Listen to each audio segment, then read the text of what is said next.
জানতে চাই প্রশাসনের কাছে, যদি আজ ব্যানারের নিরাপত্তা না থাকে, পোস্টারের উপর আরেকজন পোস্টার লাগিয়ে দেয়, এই রাজনৈতিক সৌজন্যতা যারা দেখাতে পারে না, তারা জনগণের ভোটের প্রতি সৌজন্যতা কি করে দেখাবে? অত্যন্ত দুর্ভাগ্যের ব্যাপার। আমি দু একজনের কাছে ফোন করে জানতে চেয়েছিলাম, ঢাকা সহ সারা দেশে আমাদের পোস্টারগুলোর উপরে পোস্টার লাগান, আর কোন জায়গা কি আপনাদের চোখে পড়ে না?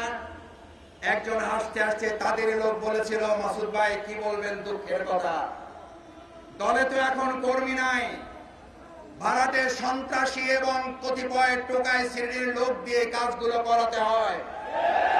ওরা তো জানে না কোনটা জামাতের পোস্টার আর কোনটা আমাদের পোস্টার আর কোনটা অন্যদের পোস্টার। আপনারা এই দেউলিয়াত্বের জায়গায় পৌঁছেছেন ঢাকা বিশ্ববিদ্যালয় নির্বাচনের পর, এই দেউলিয়ায় পৌঁছেছেন জাহাঙ্গীরনগরের পর, এই দেউলিয়ায় পৌঁছেছেন চট্টগ্রামের নির্বাচনের পর, এই দেউলিয়ায় পৌঁছেছেন রাজশাহী বিশ্ববিদ্যালয় নির্বাচনের পর। এখন জাতীয় অপেক্ষা আছে, জাতীয় নির্বাচনের পর আপনারা জাতীয় দেউলিয়ায় পরিণত হবে। লড়াই হয়েছিল দলখানা প্রশাসনের বিরুদ্ধেও, শেখ হাসিনাকে দেশ ত্যাগ করার আগেও দলখানা প্রশাসনকে পিলারের খাম্বার সাথে ঝুলিয়ে রেখেছিল জনগণ। আমি সেই পরিণতির দিকে প্রশাসনকে খেয়াল করার অনুরোধ করতে চাই।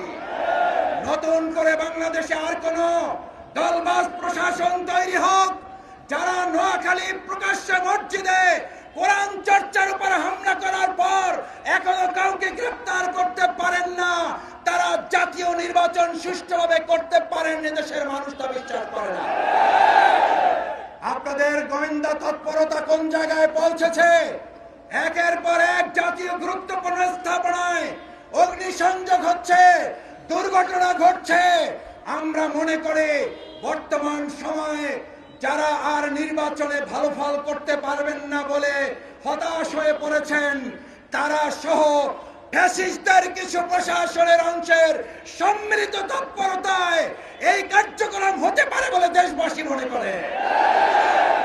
স্পষ্ট কথা বলতে চাই, এগুলো বন্ধ করুন, না হলে আবার জুলাইয়ের মতো আমরা রাজপথে নেমে জনগণকে সাথে নিয়ে প্রতিরোধ করে তোলা হবে।